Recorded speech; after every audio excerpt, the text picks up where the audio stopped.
안녕하세요, 딜리입니다. 네, 오늘은 이솝우와 전집이라는 책을 읽어드릴 거고요. 내용 중에 제가 한번 쭉 읽어봤는데 좀 잔인한 내용들이 많더라고요. 그래서 네, 어린이들에게 들려주기에는 다소 폭력적인 내용이 조금 있지 않나 생각됩니다, 개인적으로. 네, 한번 읽어보겠습니다. 이솝우와 전집입니다. 좋은 것들과 나쁜 것들. 좋은 것들은 힘이 없어서 나쁜 것들에게 쫓겨다녔다. 그래서 하늘로 올라가 자기들이 어떻게 해야 사람들과 함께 할 수 있겠느냐고 제우스에게 물었다. 제우스는 한꺼번에 가지 말고 한 번에 하나씩만 가라고 그들에게 말해주었다. 이렇듯 나쁜 것들은 사람들 가까이 있기 때문에 한꺼번에 신속하게 몰려오지만 좋은 것들은 하늘로부터 하나씩 내려와야 하기 때문에 드문드문 더디게 온다. 좋은 일은 자주 일어나지 않는 반면에 나쁜 일은 연달아 일어난다는 뜻이다. 독수리와 여우. 독수리와 여우가 서로 친구가 되어서는 함께 어울려 살다 보면 우정이 더 돈독해지리라고 생각해서 서로 가까운 곳에 살기로 결정했다. 독수리는 아주 높은 나무로 올라가 그 가지에 둥지를 틀었고 여우는 나무 아래에 있는 덤불 속으로 들어가 새끼를 낳았다. 어느 날 여우가 먹이를 구하러 나가자 먹이가 없어 어려움을 겪던 독수리는 덤불을 덮쳐 새끼 여우들을 채가서 자기 새끼들과 함께 먹어치우고 말았다. 얼마 후에 집으로 돌아와 벌어진 일을 알게 된 여우는 자기 새끼들의 죽음보다도 그 원수를 갚아줄 수 없다는 사실 때문에 더 괴로웠다. 땅을 걸어다니는 들짐승이 하늘을 날아다니는 날짐승을 따라가서 잡기란 불가능했기 때문이었다. 여우는 능력도 없고 힘도 없는 자신을 한탄하며 멀리서 원수를 저주할 뿐이었다. 하지만 독수리가 우정을 모독한 데 대한 응징을 당하기까지는 시간이 오래 걸리지 않았다. 어떤 시골 사람들이 염소를 희생 제물로 바치고 있을 때 독수리는 제단 위를 덮쳐 그 위에서 불타고 있던 염소의 내장을 낚아채서 나무 위에 있는 자신의 둥지로 가져왔다. 그때 강풍이 불어 내장 속에 다 꺼져가던 약한 불씨가 불꽃으로 바뀌어 둥지에 옮겨 붙었다. 이렇게 해서 불이 났고 아직 다 자라지 않아 날 수 없었던 새끼 독수리들은 땅으로 떨어져 죽었다.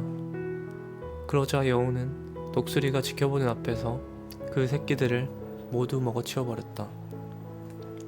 우정을 모독한 자는 힘없는 피해자의 보복은 피할 수 있을지라도 신에게서 오는 응징은 피할 수 없음을 이 이야기는 보여준다.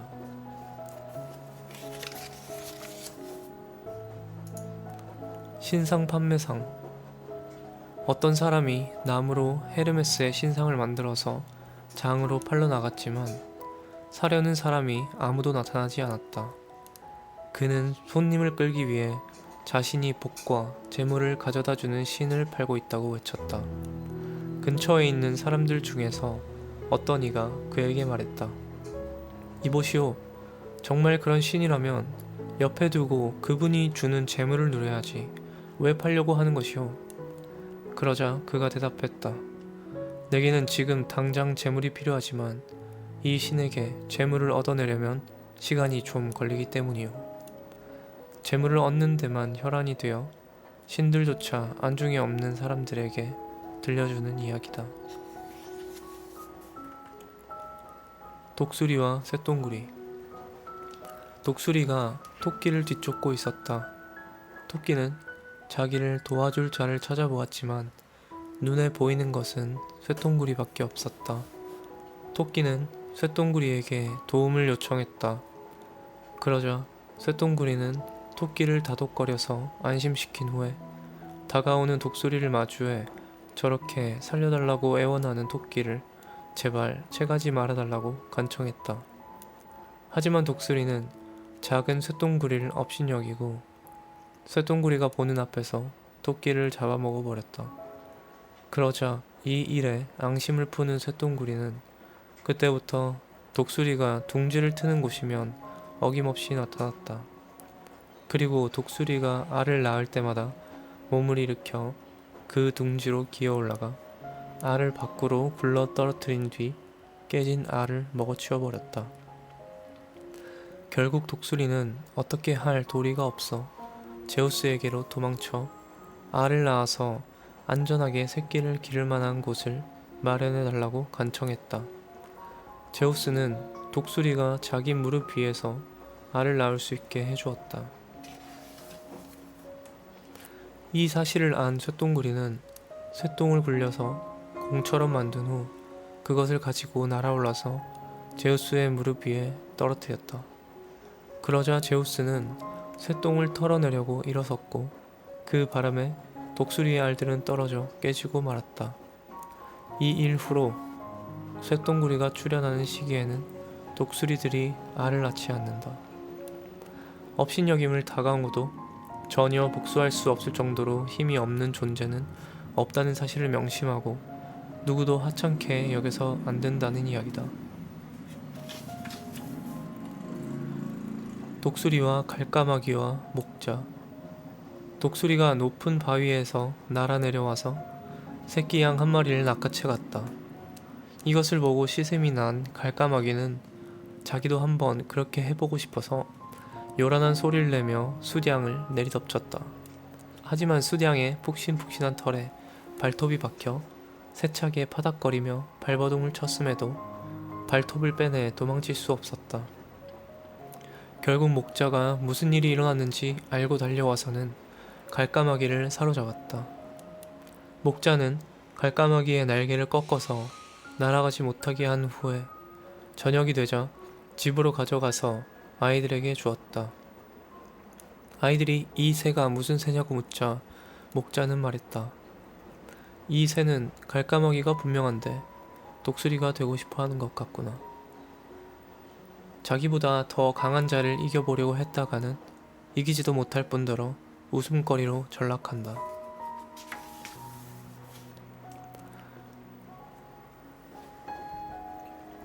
날개 꺾인 독수리와 여우. 하루는 어떤 사람이 독수리 한 마리를 사로잡았다. 그는 독수리의 날개를 꺾은 후 마당에 풀어놓고 집에서 기르던 다른 새들과 함께 살게 했다. 독수리는 너무나 괴롭고 슬퍼서 머리를 푹 숙인 채 아무것도 먹지 않았다. 마치 감옥에 갇힌 왕 같았다. 그러던 어느 날 독수리는 다른 사람에게 팔렸는데 그는 독수리의 날개를 세우고 상처난 곳에 물약을 발라 다시 날게 해주었다. 하늘로 날아오는 독수리는 토끼를 발견하고는 낚아채어 두 번째 주인에게 선물로 주었다. 그것을 본 여우가 말했다. 너는 그 선물을 두 번째 주인이 아니라 첫 번째 주인에게 주었어야 했어. 두 번째 주인은 천성적으로 착해. 하지만 첫 번째 주인이 너를 또다시 붙잡는 날이면 네 날개를 꺾을 것이니 그렇게 되지 않으려면 첫 번째 주인에게 선물을 해야지. 은혜 입은 사람들에게 아낌없이 보답하면서도 자기에게 해를 입히는 악인들의 마음도 돌려놓는 것이 현명한 처사다. 화살에 맞은 독수리. 독수리가 토끼를 사냥하려고 높은 바위에 앉아 아래를 굽어보고 있었다. 그때 어떤 사람이 독수리에게 활을 쏘았고 화살이 독수리에게 박혔다. 깃털 달린 화살대 끝부분이 독수리 눈앞에 꼿꼿이 서 있었다. 이것을 본 독수리가 말했다. 이렇게 죽게 된 것도 원통한데 내 깃털에 글이 되다니 더더욱 분하구나. 자기가 가장 자랑스러워하는 것에 당했을 때 가장 큰 고통을 느낀다.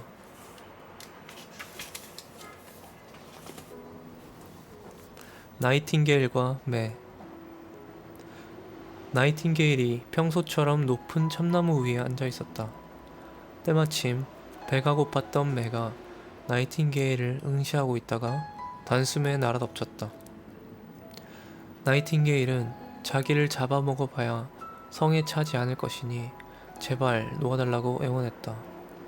자기는 매의 배를 채우기에는 너무 작아서 배고픔을 해결하려면 더 큰 새를 잡아야 한다는 것이었다. 그러자 매가 정색하며 말했다. 하지만 이미 수중에 있는 것을 내팽개치고서 아직 눈에 보이지도 않는 것을 뒤쫓는다면 그게 정말 정신 나간 짓 아닐까? 더 큰 것을 얻고 싶은 욕심으로 이미 수중에 있는 것을 내팽개친다면 그야말로 정신 나간 일이다. 나이팅게일과 제비. 제비는 나이팅게일에게 자기처럼 사람들과 한데 어울려 살아가라고 조언했다. 그러자 나이팅게일이 말했다. 나는 지난날의 고통스러운 기억을 떠올리고 싶지 않아. 그래서 이런 인적이 드문 곳에서 살아가는 거야. 어떤 일로 고통을 겪은 사람은 자신에게 그러한 고통을 안겨준 장소를 피하고 싶어 한다. 아테나이의 채무자. 아테나이에 사는 한 채무자가 채권자에게서 빚을 갚으라는 말을 들었다. 지금은 갚을 돈이 없으니 연기해달라고 사정했지만 채권자는 들어주지 않았다. 그래서 채무자는 자신의 전 재산인 암퇴지를 끌고 나와서 채권자가 지켜보는 가운데 팔려고 내놓았다. 손님이 다가와서는 이 암퇴지가 새끼를 잘 낳을 수 있냐고 물었다. 채무자는 새끼를 잘 낳는 것은 물론이고 아주 많이 낳을 수 있다고 대답하면서 엘레우시스 밀교 축제 때는 암컷들을 낳아주고 파나테나이아 축제 때는 수컷들을 낳아준다고 말했다. 그 말을 들은 손님이 깜짝 놀라 어안이 벙벙해지자 채권자는 말했다. 그 정도로 놀라지 마십시오. 디오니소스 축제 때는 이 암퇴지가 당신에게 새끼 염소들을 낳아줄 것입니다. 이 이야기는 많은 사람이 자기 이익을 위해서라면 도저히 불가능한 일도 가능하다며 거짓말하길 주저하지 않는다는 것을 보여준다. 에티오피아 사람. 어떤 사람이 에티오피아 출신 노예를 샀다. 그는 노예의 피부색이 그런 것은 이전 주인이 무관심했기 때문이라고 생각했다. 그래서 그를 집으로 데려와 희게 만들려고 때를 벗기고 광내는데 사용하는 온갖 것을 다 동원해서 빡빡 문지르고 닦아내고 씻어주었다. 하지만 노예의 피부색을 바꿀 수는 없었다. 도리어 그렇게 하다가 자신만 병들어 눕게 되었다. 천성은 최초의 모습으로 언제까지나 지속됨을 보여주는 우화다.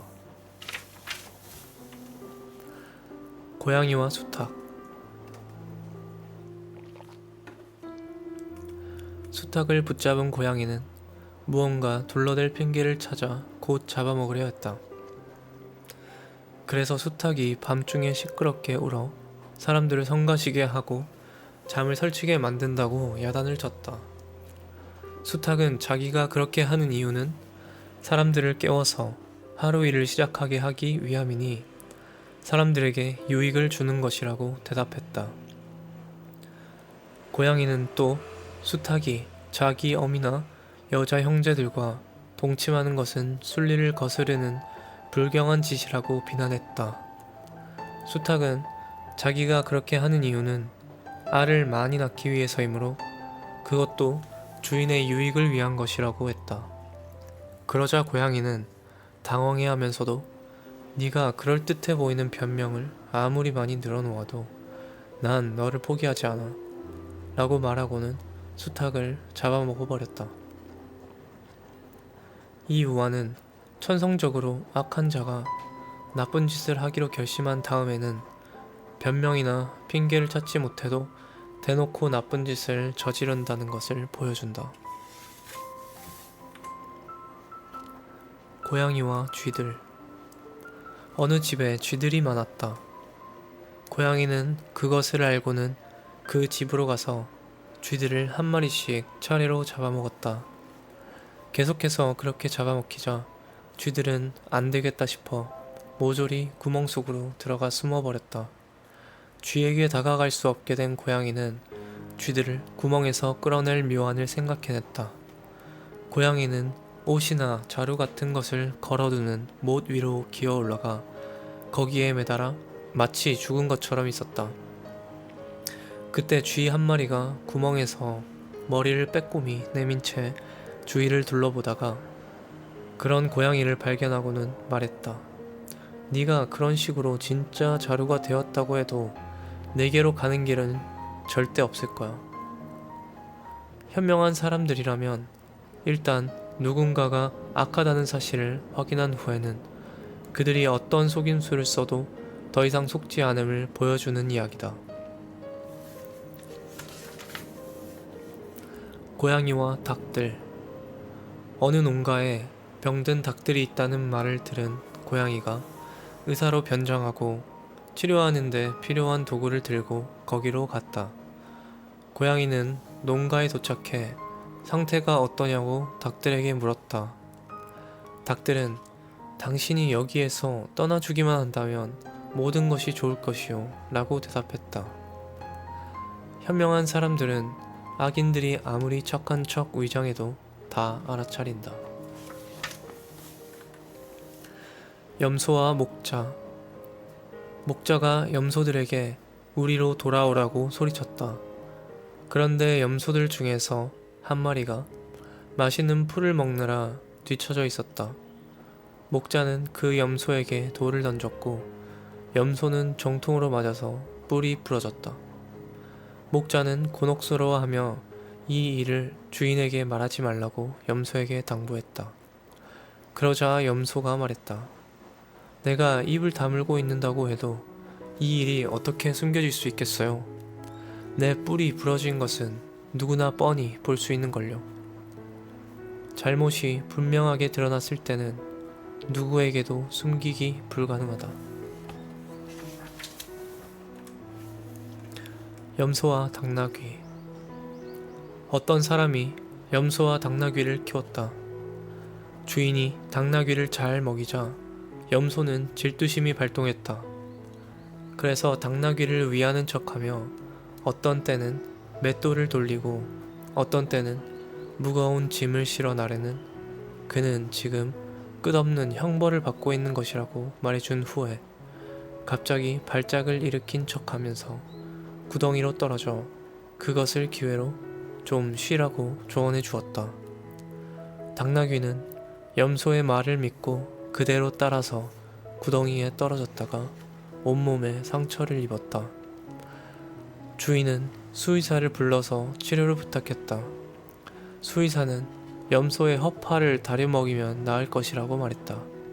그래서 주인은 당나귀를 치료하기 위해 염소를 잡았다. 다른 사람을 해치려고 술수를 쓰는 자는 도리어 자신이 그 술수에 휘말려 해악을 당하게 된다.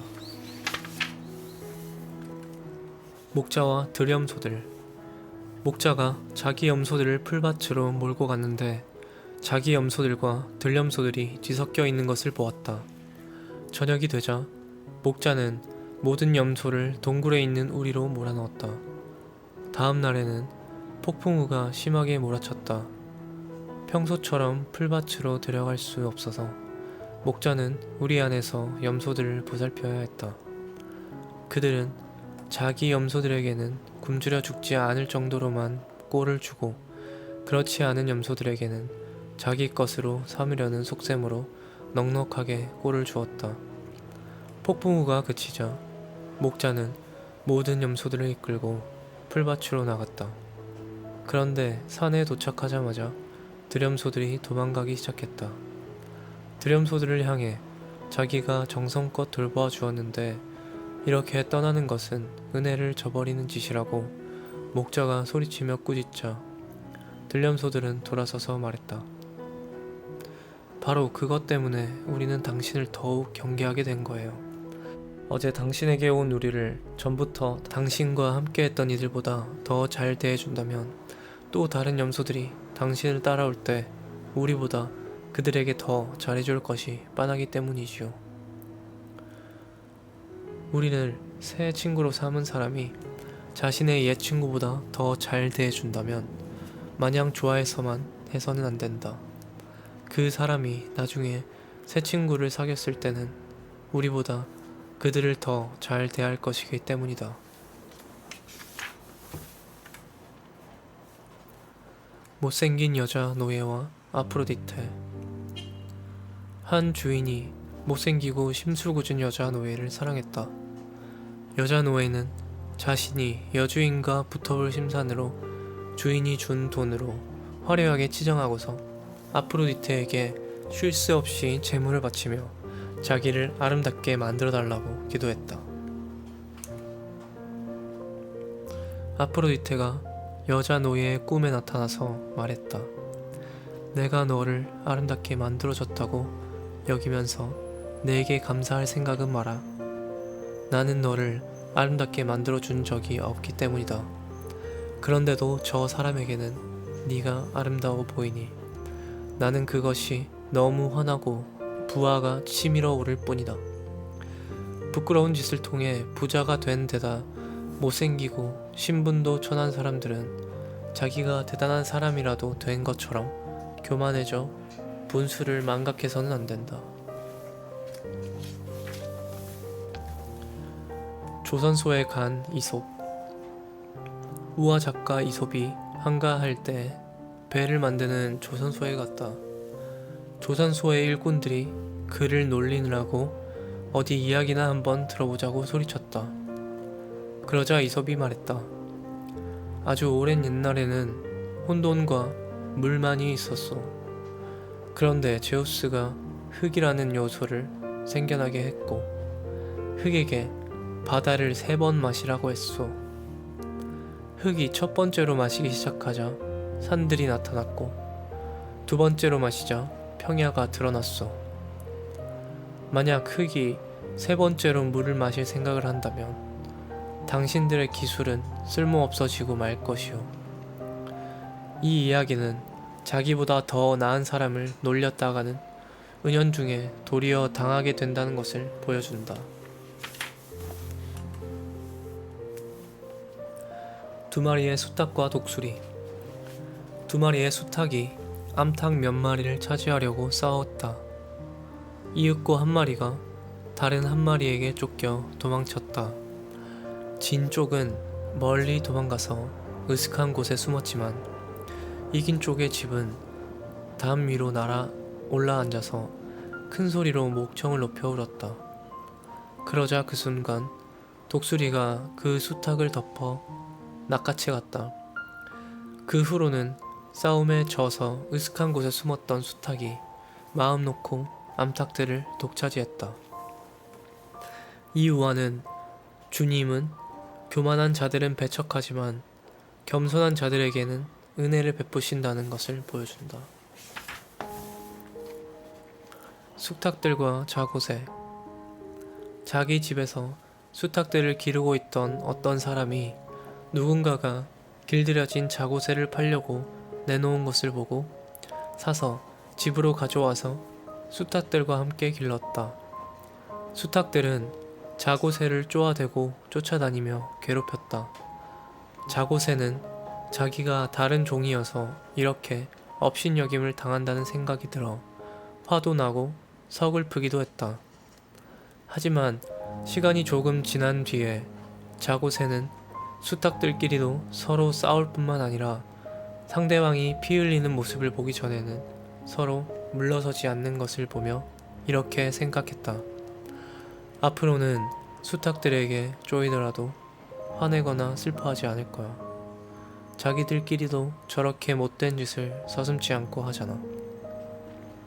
현명한 사람들은 다른 사람들이 자기 가족에게조차 못된 것을 한다는 것을 알기 때문에 그들이 자기에게 무례하게 대할지라도 잘 참아낼 수 있음을 보여주는 이야기다. 어부들과 다랑어.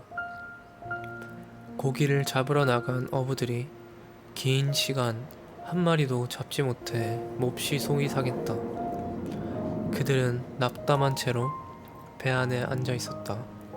바로 그때 무언가에 쫓기던 다랑어 한 마리가 우연히 쿵 하는 소리와 함께 배 안으로 뛰어들었다. 어부들은 그 다랑어를 잡아 시내로 가져가서 팔았다.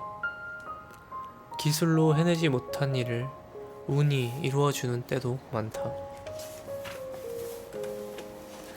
돌을 잡은 어부들.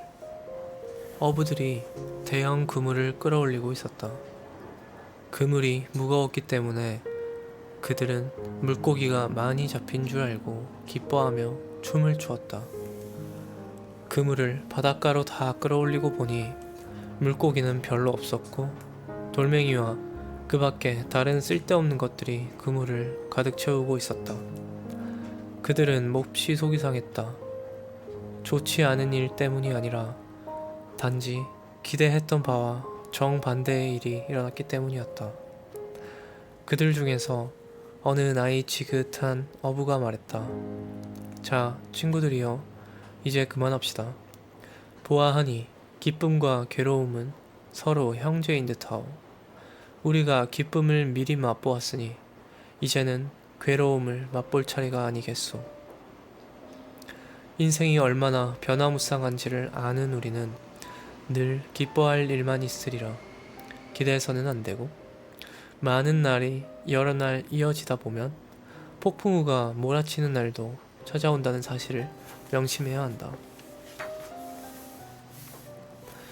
피리 부는 어부. 피리를 아주 잘 부는 어부가 피리와 그물을 가지고 바다로 갔다. 그는 바다 쪽으로 튀어나온 바위 위에 자리를 잡고 먼저 피리를 불기 시작했다.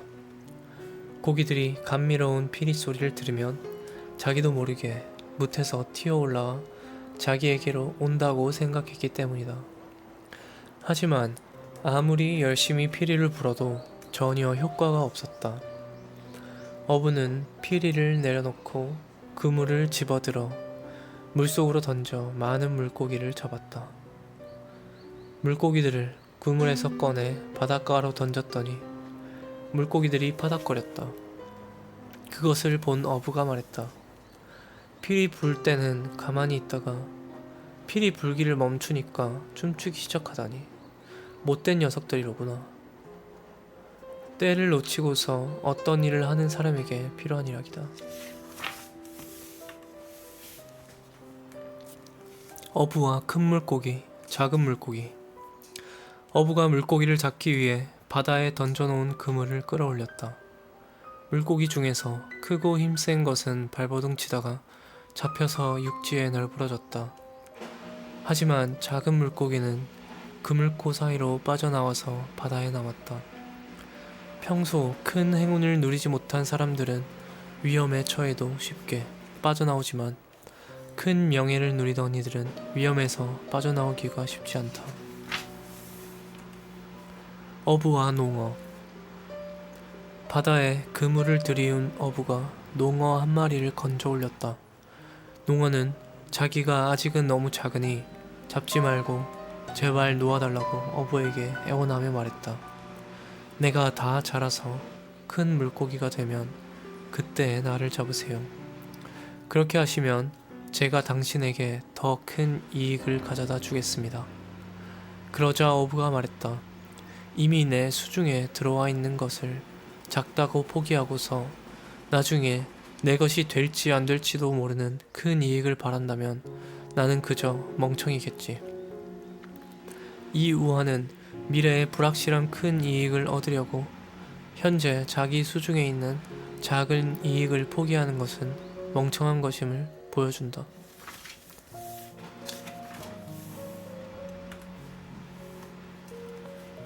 강물을 때리는 어부. 한 어부가 강에서 물고기를 잡고 있었다. 어부는 강둑의 한쪽 끝에서 다른 쪽 끝까지 강을 가로질러 그물을 쳤다. 그런 후에 밧줄 끝에 돌을 묶어서 그 밧줄로 강물을 때렸다. 물고기들이 깜짝 놀라 도망가다가 엄격결에 자신이 쳐놓은 그물망에 걸려들게 할 속셈이었다. 그 근방에 사는 사람 한 명이 그렇게 하는 어부를 보고 그가 그렇게 강물을 흐려놓아 그 물을 마실 수 없다고 말하며 그를 꾸짖었다. 어부는 대답했다. 하지만 강물이 이렇게 탁해지지 않으면 나는 굶어 죽을 수밖에 없어. 선동 정치가는 나라가 여러 편으로 갈라져 격렬하게 싸울 때 가장 큰 이득을 본다.